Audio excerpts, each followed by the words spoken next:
Good afternoon and welcome to the January 21st meeting of the Glendale Housing Authority. May we have roll call, please? Authority members: Friedman. Here. Mincy. Here. Najarian.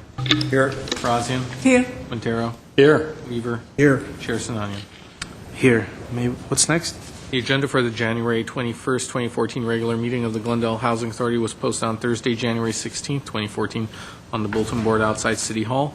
The next item is the approval for minutes for approval. So moved. Second. Without objection, the minutes are approved as submitted. What's next? Next item is oral communications. There was one card submitted. Discussion is limited to items not part of this agenda. Each speaker is allowed 5 minutes. Members of the Housing Authority may question or respond to a speaker, but there will be no debate or decision. City and the matter may be referred to staff through the Executive Director for an investigation report. Thank you, Mr. Clerk. And we have a speaker, Mr. Grant Michaels.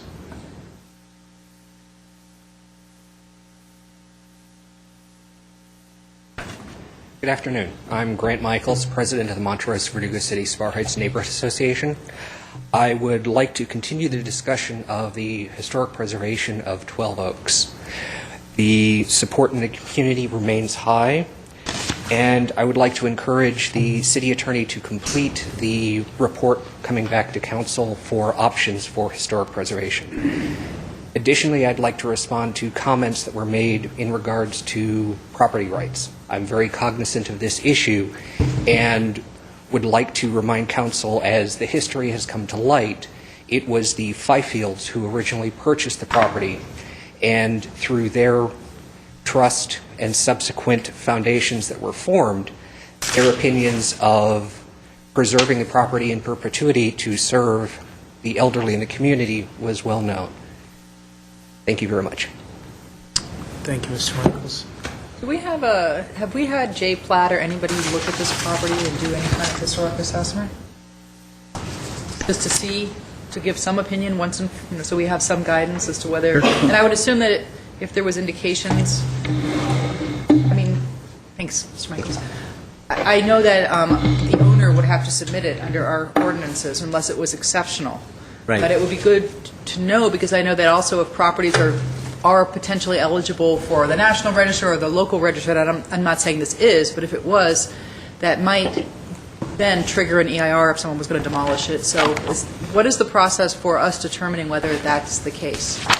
Without really getting a complete historic assessment, at this point we wouldn't be able to do that. Even a precursory review by staff would not be conclusive.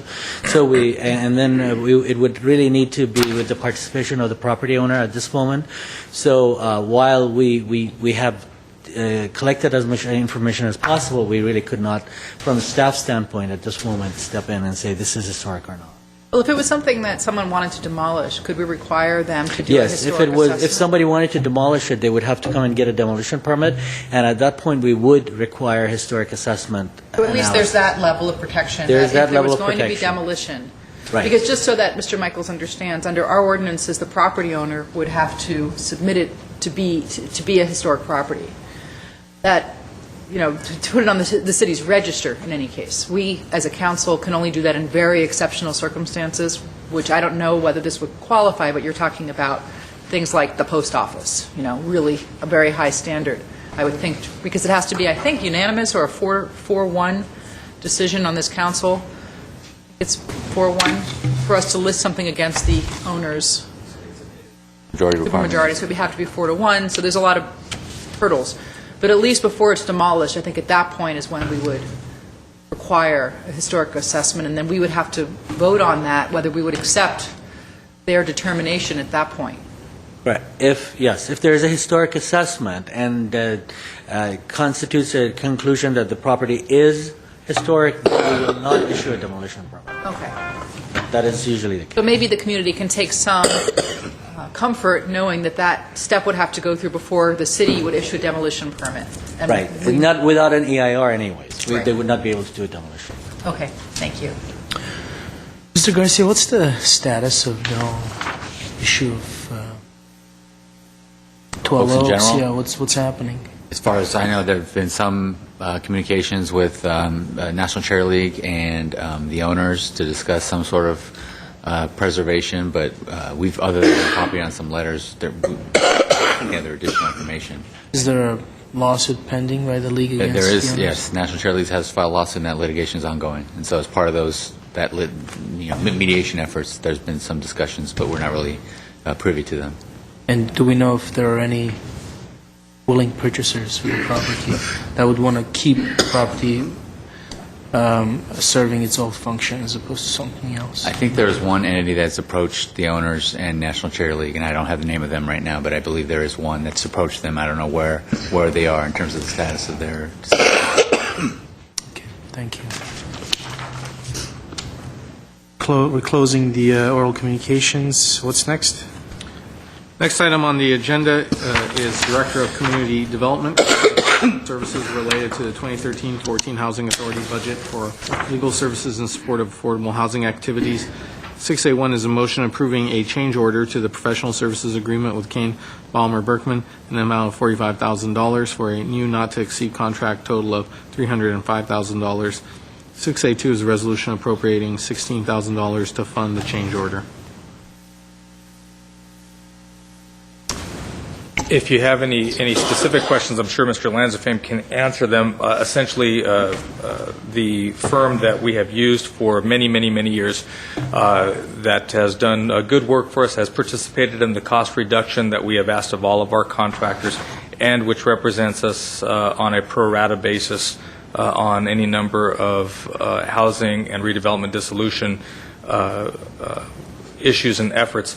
Is this firm that we have here with the Kane, Balmer, and Berkman, or Berkman, Kane, never get Kane, Balmer, Berkman. We have exhausted a good portion of the PSA amount that was approved as part of this current year's budget. We do have a litany of housing developments and projects that are underway, so we are asking for an increase in the current year's PSA. We do have savings from and reimbursements from other efforts, and we are thus asking for a $16,000 appropriation to fund the $45,000 change order that's being requested here. I have to ask, so specifically, what kind of service, what is it that they do for housing? They act as special counsel on our housing contracts, housing projects. So they review our contracts and consult? They not only review, but they prepare, draft, evaluate, assist with negotiations where necessary. They have deep knowledge in the area of affordable housing law and all the transactions that take place. And so our housing department and the city attorney's office has worked closely with them over the years, and they've provided us with a tremendous level of depth and assistance, which certainly has helped to expedite many of those projects towards resolution and approval. So we find it their services to be really valuable. Also, they do prorate their charges to us in that much of the work that they do, or not much, but some of the work that they do is applicable to their various municipal clients. And so we participate with a number of other cities and are only charged a percentage of that general research that they do on various issues that apply to us, as well as legislative issues, given all the changes in affordable housing law over the last several years.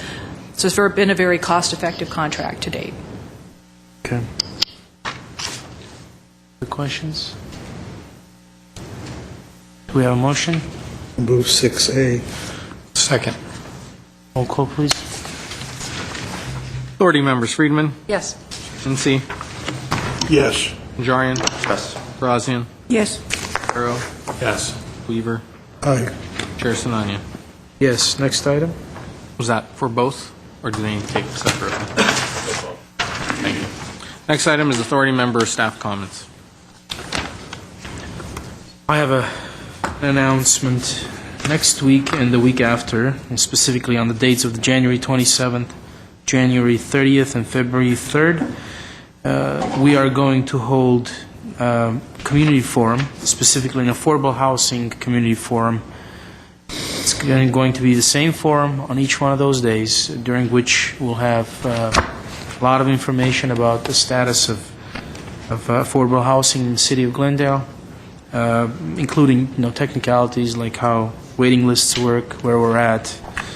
And the idea of these forums is to make sure that our residents are well informed about what the services that the city provides are, what their own status is vis-a-vis any waiting list that they may or may not be on, and make sure that all the questions that get asked a lot are asked and answered at the same time to a large number of people. So we encourage everyone who's interested in affordable housing to come to these events. The first will be held January 27th at Cerritos Elementary School from 6 to 7 p.m. The second one will be held on January 30th at Pacific Community Center from 6 to 7 p.m. And the third will be held on February 3rd at the Adult Recreation Center, once again from 6 to 7 p.m. Now the time is marked as 1 hour, but we're not going to limit ourselves to that hour. If there are more questions that need to be asked and we have to go beyond that hour, we're certainly going to entertain all those questions.